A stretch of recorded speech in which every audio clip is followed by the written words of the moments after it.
Saludos cordiales, bienvenidos a Reflexiones Teológicas.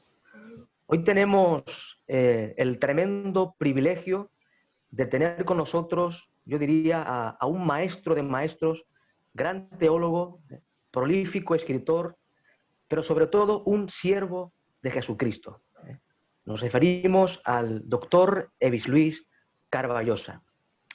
Para mí es un tremendo privilegio poder entrevistar al doctor, porque recuerdo que cuando yo era un niño pequeño, literalmente, recuerdo que mi abuelo tenía en casa unas cintas de cassette en donde estaban grabadas ciertos estudios del Apocalipsis, de temas escatológicos, de Carballosa, y yo siendo un niño ya escuchaba sus estudios, sus predicaciones, y desde entonces no he parado de escuchar sus estudios, de leer sus libros, y para mí es un privilegio porque lo considero como un ejemplo, un modelo en el ministerio. ¿Qué tal, doctor? ¿Cómo Muy está? bien, hermano. Mucho gusto de verte, de estar contigo y de compartir estos minutos de estudio de la palabra. Gracias por estar con nosotros y por su tiempo.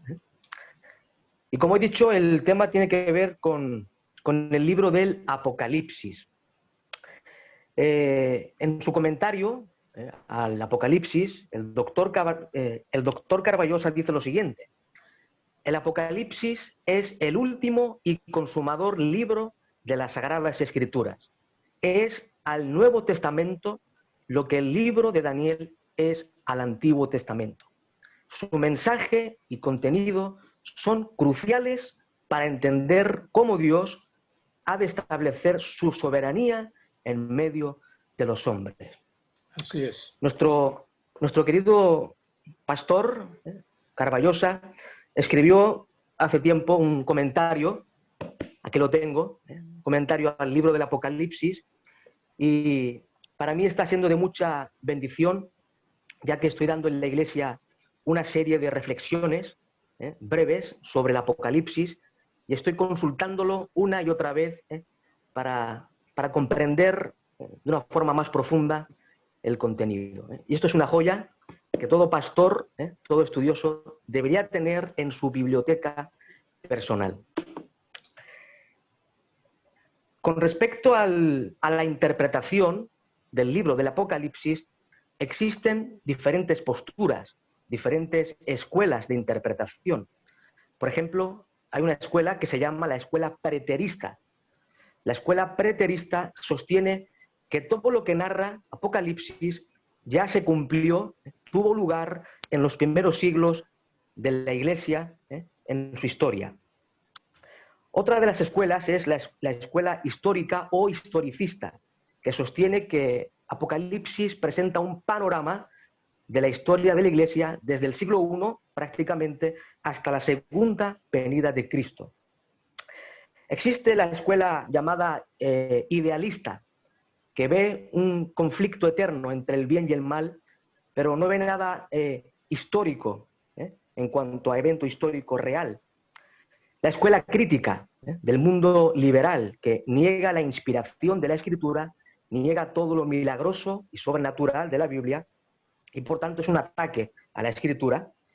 Pero dentro de todas estas escuelas y otras, está la escuela, dentro de lo que es el mundo conservador, la escuela futurista, que básicamente sostiene que lo que narra y contiene Apocalipsis, desde el capítulo 4 al capítulo 22, son acontecimientos futuros, escatológicos, ya que tratan de la gran tribulación, tratan de la segunda venida de Cristo en gloria, del reino milenial y el estado eterno.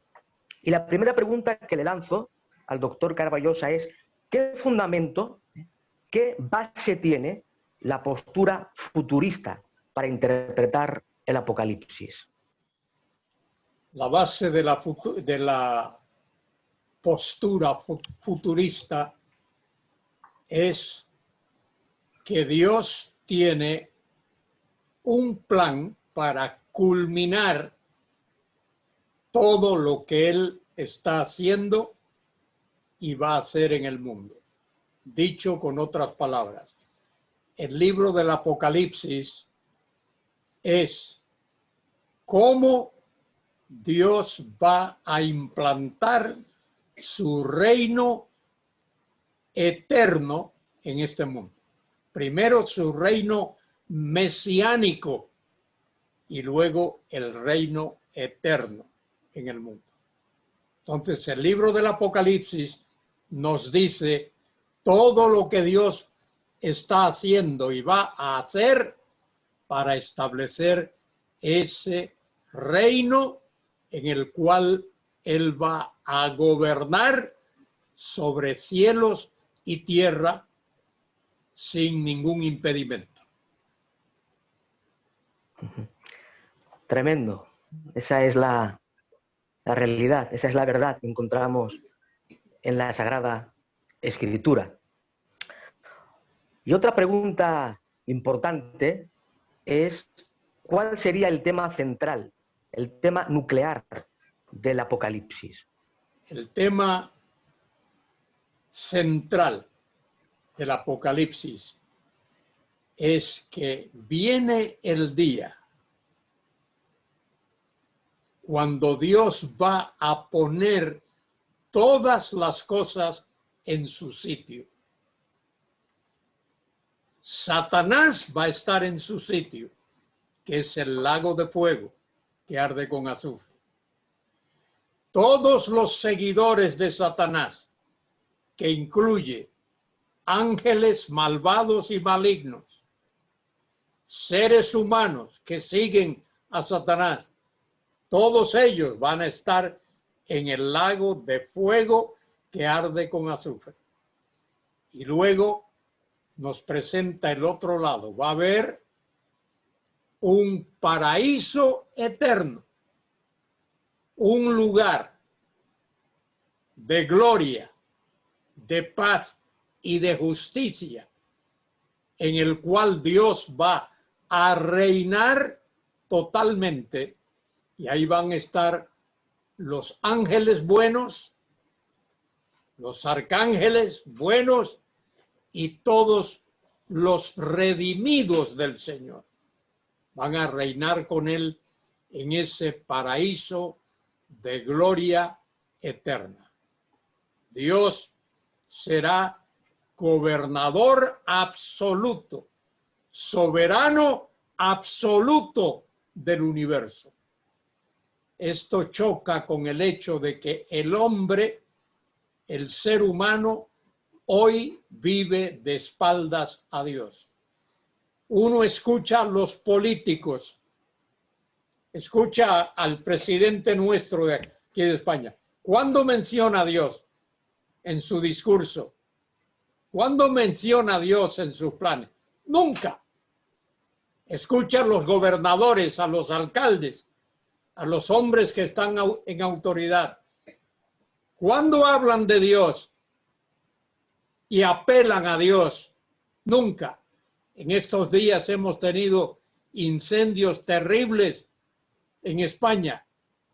Los que han estado lidiando con ese problema, ¿cuándo han hablado de Dios? Nunca. En la vida del hombre en general hoy, Dios no ocupa ningún sitio.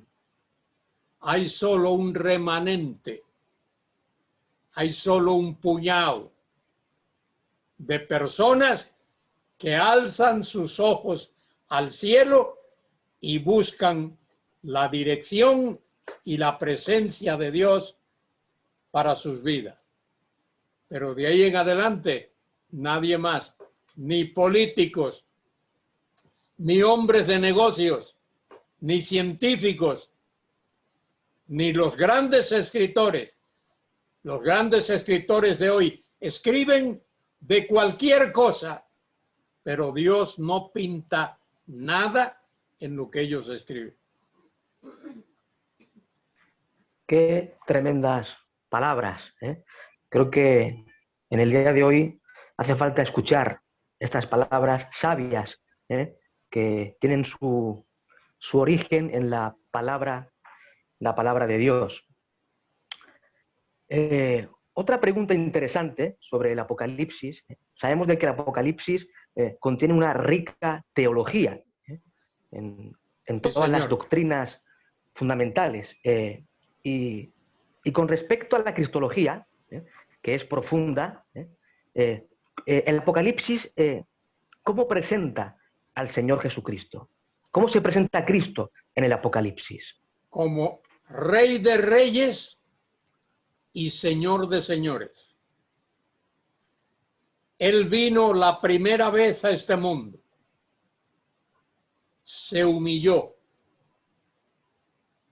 hasta la muerte, hasta el consumado es de la cruz, hasta decir: Padre, en tus manos encomiendo mi espíritu. Y fue bajado de esa cruz y fue sepultado. Y aquellos que mataron a Cristo, y allí estábamos también nosotros representados, esos pensaban que ya se había acabado todo. Pero Dios no puede permanecer en una tumba. Al tercer día resucitó de los muertos. ¿Por qué al tercer día? Porque eso demostraba que Él verdaderamente murió. No sufrió un desmayo. Él verdaderamente murió. Cuando Él dijo: Padre, en tus manos encomiendo mi espíritu, mi vida, mi ser. Él literalmente murió. Al tercer día resucitó de los muertos y vive. Y hay más pruebas de que Cristo resucitó de los muertos, de que Colón descubrió las Américas. Cuando uno lee 1 Corintios 15, Pablo dice que fue visto por Cefas, fue visto por los 12, fue visto por tal y tal y tal y tal. Y al postrero de todos, como a uno nacido fuera de tiempo, me apareció a mí.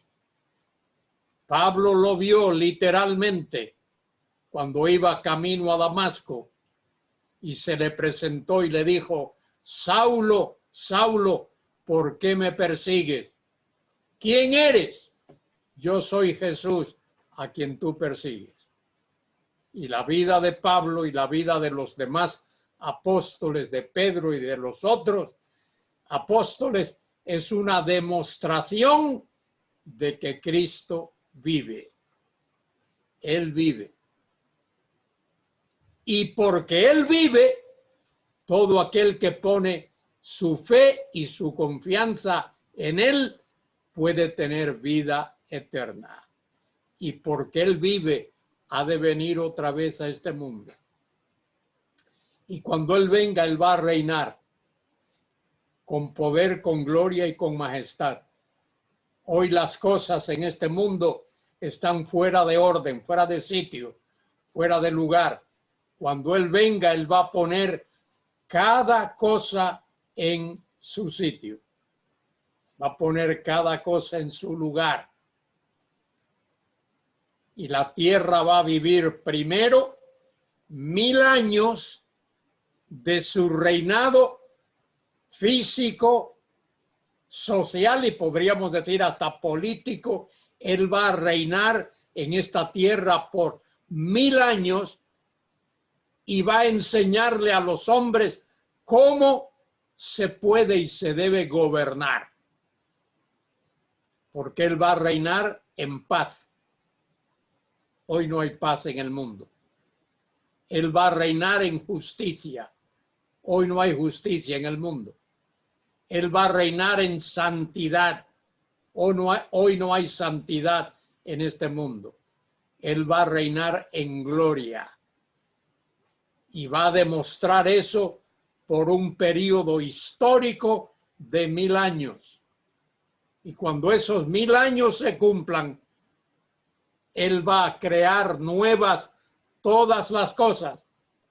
De eso trata el Apocalipsis, capítulos 19 y 20, y 21 y 22 hasta el final. Él va a reinar en este mundo con poder, con gloria, con majestad, con santidad. Y esa gloria de Dios va a ser vista por todo ojo. Todo ojo le verá, incluso aquellos que le traspasaron. Él será el Rey de la gloria por siempre jamás. Amén. Amén. Excelente, excelente. Yo creo que este programa de hoy va a ser de tremenda bendición para los hermanos y nuestros amigos. Que sepan todo el mundo que Cristo murió, fue sepultado, pero Cristo resucitó al tercer día y vive, y en un momento determinado, por la voluntad soberana de Dios, Cristo regresará a esta tierra con sus santos para establecer el reino glorioso, mesiánico, de 1000 años. Esa es una tremenda esperanza para el pueblo de Dios, porque una de las cosas que tiene la literatura apocalíptica, en este caso el Apocalipsis, uno de los propósitos es infundir esperanza, aliento al pueblo de Dios que pasa por persecuciones, tribulaciones y aflicciones en este mundo. El libro de Apocalipsis, como su nombre lo indica, pertenece a un género literario conocido como apocalíptica. Y en este tipo de literatura encontramos que abundan los símbolos, imágenes, las figuras, etcétera, etcétera. Y algunos pueden pensar que como se utilizan muchas figuras, imágenes, etcétera, etcétera, el libro debe interpretarse usando el método alegórico de interpretación.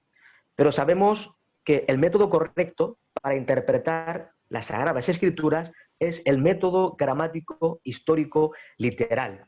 Ese es el correcto para interpretar bien las Escrituras. Y la pregunta que le hago es, ¿cómo se debe interpretar el libro del Apocalipsis? Como todos los demás libros, debe interpretarse de una manera literal, histórica, gramatical, como interpretamos cualquier otra literatura. Nosotros usamos expresiones en nuestro vocabulario diario para hablar de cosas cuando decimos que llueve mucho, que llovió mucho, que hace falta que llueva ahora, pero decimos que llovió, usamos una expresión para decir que ha llovido mucho.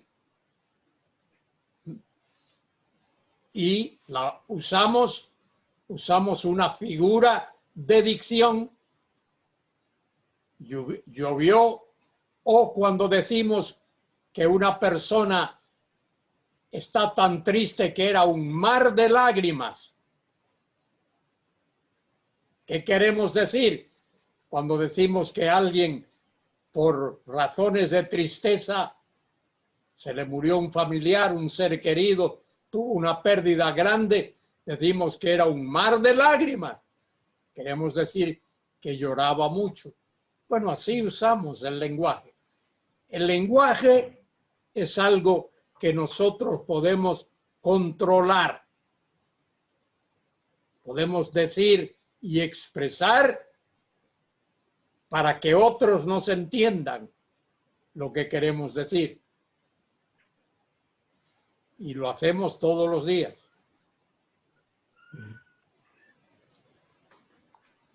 claro que sí.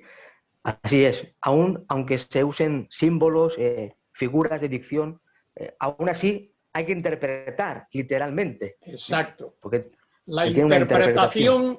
la interpretación siempre debe ser literal, pero está basada en una figura. Cuando alguien tiene mucho frío, dice, me estoy congelando. Si yo le digo a alguien, me estoy congelando, eso es una figura, me va a entender que tengo mucho frío. Si le digo, me estoy asando, me va a comprender que tengo mucho calor. Cuando decimos que un conductor de un vehículo iba como un bólido, que iba muy rápido. Entonces, nosotros utilizamos figuras de dicción porque las figuras transmiten más objetivamente lo que queremos decir. Así es, así es. Cuando alguien es muy malo, decimos, ese es un demonio. Mm. Y entendemos eso. Así es, así es. Esa es la realidad en nuestro lenguaje. En cuanto al propósito del Apocalipsis, sabemos de que todos los libros de la Biblia se escribieron con un propósito especial, ¿no? Ya que iba dirigido a una audiencia original. Y entonces, ¿cuál sería el propósito del Apocalipsis? Enseñarnos cómo Dios va a culminar su plan eterno y cómo va a establecer en este mundo en el cual vivimos su autoridad. Amén. Fíjate, Amén. en el Evangelio de Juan, Juan que escribió el Evangelio, escribió también el Apocalipsis. En el Evangelio 20, 30 y 31 dice Juan, muchas otras cosas hizo Jesús en presencia de sus discípulos que no están escritas en este libro. Pero estas han sido escritas para que creáis que Jesús es el Cristo, el Hijo de Dios, y para que creyendo tengáis vida en su nombre. Para eso escribió Juan el Apocalipsis, para que veamos y creamos que Jesús es el Hijo de Dios y para que creyendo tengamos vida en su nombre. Y escribió el libro del Apocalipsis para que veamos cómo Dios va a culminar su plan eterno. Dios tiene un plan que Él elaboró en la eternidad. Y el Apocalipsis nos dice cómo Dios va a culminar ese plan. Fíjate que el Génesis comienza diciendo, en el principio creó Dios los cielos y la tierra. Y el Génesis nos habla cómo Dios creó el universo, cómo Dios creó al hombre, cómo Dios creó este medio en el cual vivimos.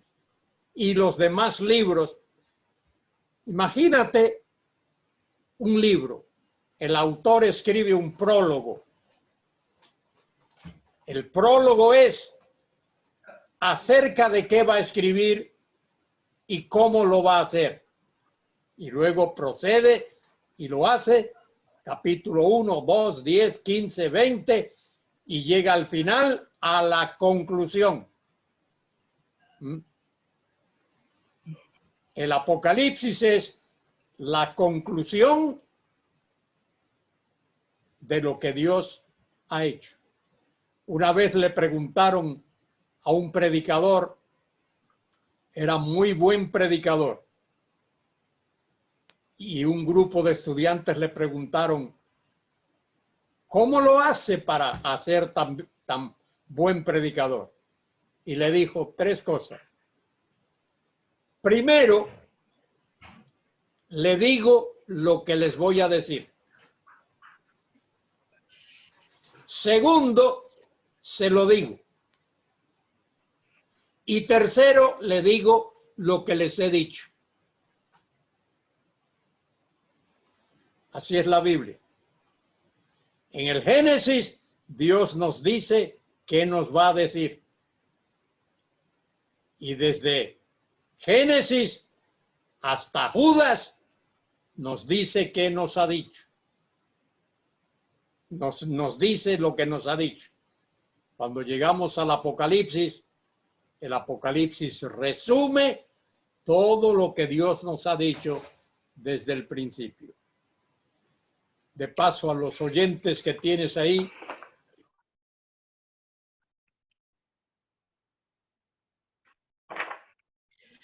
es para leerse, no para tenerla en un estante. La Biblia es para leerse y leerse con propósito. Tenemos que leer la Biblia con propósito.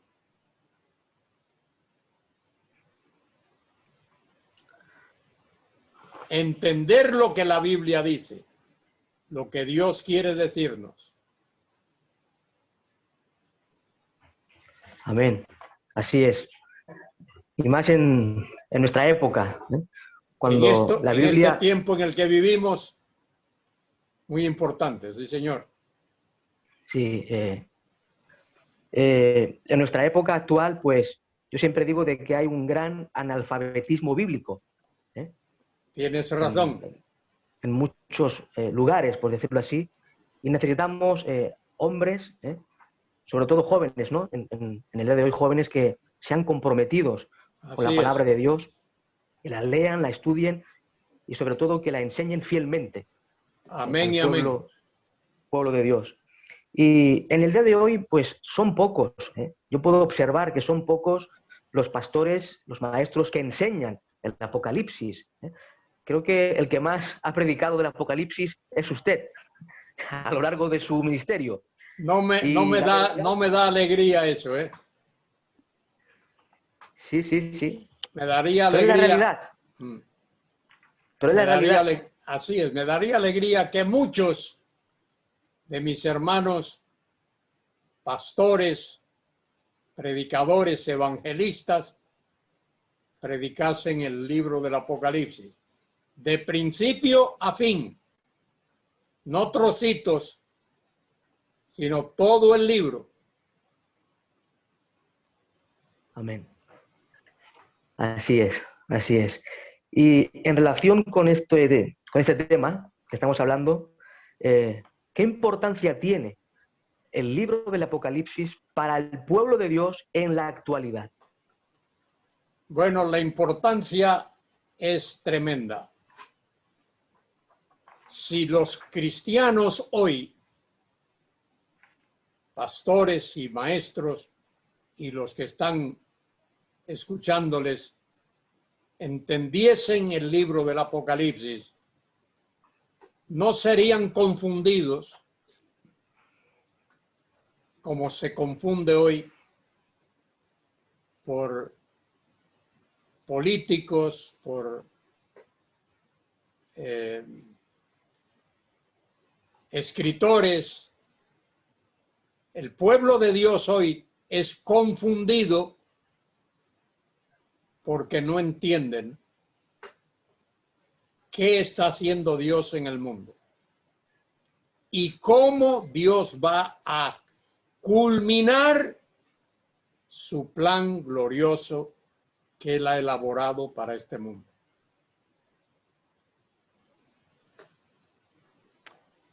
Tremendo. Ha sido un tremendo disfrute. El Apocalipsis nos dice, hermano, y esto tengo que recordárselo a mis amigos y parientes, tengo muchos parientes católicos. que hay una eternidad. Y esa eternidad tiene dos sitios. Un cielo de gloria para los que ponen su fe en Cristo y un infierno eterno para aquellos que rechazan a Cristo. No hay purgatorio. Eso no existe. No hay ningún lugar intermedio. Hay una condenación eterna, que es el infierno, el lago de fuego, y hay una gloria, un cielo eterno, una eternidad con Dios, donde Dios está, donde Cristo está, donde están los santos ángeles y todos los redimidos, desde el primero hasta el último. Y eso tenemos que enseñarlo. Así es, Amén y amén. totalmente de acuerdo. Y antes de concluir, quisiera hacer una pregunta que un hermano y un gran amigo de aquí de Barcelona, llamado Abraham, me ha dicho que le haga esta pregunta y con gusto se la quiero hacer. La pregunta tiene que ver con el libro de Romanos, Romanos capítulo 11, lo voy a leer, Romanos capítulo 11, versículo 25 y 26. Dice así la palabra de Dios. Porque no quiero, hermanos, que ignoréis este misterio, para que no seáis arrogantes en cuanto a vosotros mismos, que ha acontecido a Israel endurecimiento en parte, hasta que haya entrado la plenitud de los gentiles. Y este amigo mío me dice lo siguiente, para que se lo transmita a usted. La pregunta es esta. Dice que si la plenitud de los gentiles, de Romanos 11:25, tiene que ver con la iglesia y está vinculado también al arrebatamiento de la iglesia. Bueno, puede estar vinculado al arrebatamiento, pero tiene que ver, cuando dice ahí, la plenitud ¿de quién? De los gentiles. Exacto. Cuando todos los gentiles que van a ser salvos sean salvos, Dios va a reanudar su obra, su plan con la nación de Israel. Cuando la plenitud de los gentiles, todos los gentiles que Dios ha determinado que sean salvos, cuando ellos hayan entrado, Dios va a reanudar su trato con la nación de Israel. Por eso habrá una gran tribulación. ¿Qué es la gran tribulación? La gran tribulación es la semana número 70 de Daniel 9. Es decir, se han cumplido 69 semanas. Falta una semana por cumplirse. Esa semana que falta por cumplirse es la gran tribulación. Y esa gran tribulación tiene que ver con la nación de Israel. La semana 70 es una unidad. De esa unidad se han cumplido 69 semanas.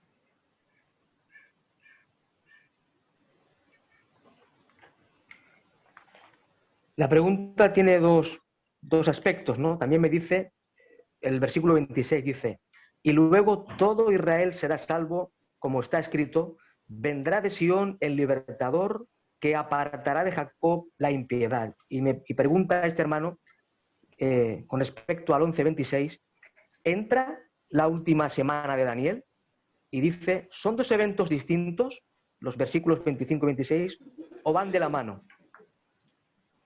¿A qué se refiere? Si las semanas 69 y las 70.